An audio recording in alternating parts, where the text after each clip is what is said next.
అండి. ఎలా ఉన్నారు? బాగున్నారా? ఈరోజు నేను పప్పు గోంగూర కర్రీ అయితే ప్రిపేర్ చేశాను. అబ్బా! ఈ కర్రీ టేస్ట్ గురించి చెప్పాలి అంటే నోటికి పుల్ల పుల్లగా, కారం కారంగా తింటుంటే చాలా టేస్ట్‌గా ఉండే గోంగూర పప్పు కర్రీ అనేది ఎలా ప్రిపేర్ చేసుకోవాలో మన వీడియోలో క్లియర్‌గా ఎక్స్‌ప్లెయిన్ చేస్తాను. అన్నట్లు ఫస్ట్ టైం చూస్తున్నట్లయితే సబ్స్క్రైబ్ చేసుకోండి. ఇక్కడ గోంగూర పప్పు కర్రీ ప్రిపేర్ చేయడం కోసం అయితే ఇక్కడ నేను కుక్కర్ తీసుకుని దానిలోకి 200 గ్రామ్స్ వరకు కందిపప్పు తీసుకున్నా అండి. కందిపప్పు అనేది మనం నీట్‌గా వాష్ చేసుకుని స్టవ్ ఆన్ చేసుకుని స్టవ్ పైన పెట్టుకోవాలి. పప్పు అనేది త్వరగా ఉడకడం కోసం అయితే కొంచెం ఆయిల్ అనేది యాడ్ చేసుకోవాలి. పప్పు ఉడికే లోపల మనం గోంగూరని నీట్‌గా వాష్ చేసుకుని ఒక ప్లేట్లోకి అయితే తీసుకుందాం.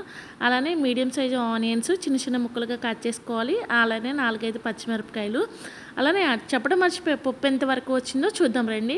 పప్పు అనేది ఆల్మోస్ట్ 50% వరకు కుక్ అయిపోయింది కదండి. నేను ఎప్పుడు పప్పు గోంగూర కర్రీ ప్రిపేర్ చేసినా పప్పు అనేది 75% వరకు కుక్ చేసుకుంటానండి. ఇక్కడ చూపిస్తున్నా చూడండి, పప్పు అనేది మనకి ఈ విధంగా కుక్ అయినప్పుడు మాత్రమే గోంగూర పప్పు కర్రీ అనేది చాలా టేస్ట్గా ఉంటుంది. ఇక్కడ పప్పు అనేది పూర్తిగా కుక్ అయింది కదండి, 75% వరకు. ఇక్కడ మనమైతే గోంగూరని యాడ్ చేసుకోవాలి. అలానే మనం కట్ చేసి పెట్టుకున్న ఆనియన్స్ పచ్చిమిరపకాయలు కూడా యాడ్ చేసుకుని ఇక్కడ కర్రీకి సరిపడినంత సాల్ట్ అనేది యాడ్ చేసుకుంటున్నాను. అలానే కర్రీకి సరిపడినంత 1 స్పూన్ వరకు పసుపు అనేది కూడా యాడ్ చేసుకోవాలి. అబ్బా, నిజం చెప్తున్నా అండి, పప్పు గోంగూర కర్రీ అయితే వేడివేడి అన్నంలోకి సూపర్గా ఉంటుంది.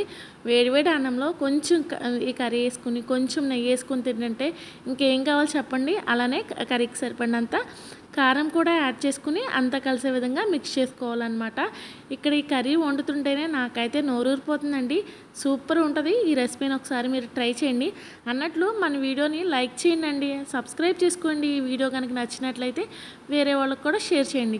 ఈ విధంగా కలుపుకున్న తర్వాత మనం దీనిపైన మూత పెట్టేసి ఒక 15 మినిట్స్ కుక్ చేసుకున్నామంటే వేడివేడిగా పప్పు అనేది ఆల్మోస్ట్ రెడీ అయిపోయిందండి. ఇక్కడ నేను మూత తీసి చూపిస్తానండి.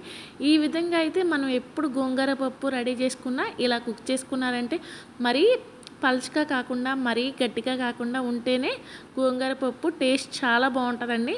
ఇక్కడ దీనిలోకి నేను 1 స్పూన్ ధనియా పౌడర్ అనేది యాడ్ చేసుకోవాలి. ఇక్కడ మనకు పప్పు అనేది ఆల్మోస్ట్ కుక్ అయిపోయింది కదండి. ఇక్కడ నేను స్టవ్ అనేది ఆఫ్ చేసుకుని తాలింపు అనేది రెడీ చేసుకోవటమే. నేను ఇక్కడ మనం రెడీ చేసుకున్న పప్పు గోంగూర కర్రీని వేరే గిన్నెలోకి అయితే తీసుకుని తాలింపు అనేది యాడ్ చేశానండి. ఇక్కడ తాలింపు దినుసులు వచ్చేసి నేను జీలకర్ర, ఆవాలు, వెల్లుల్లిపాయలు, ఎండుమిరపకాయలు, కరివేపాకు ఇవన్నీతో తాలింపు అనేది రెడీ చేసుకుని పప్పులోకి యాడ్ చేసేసుకోవడమే.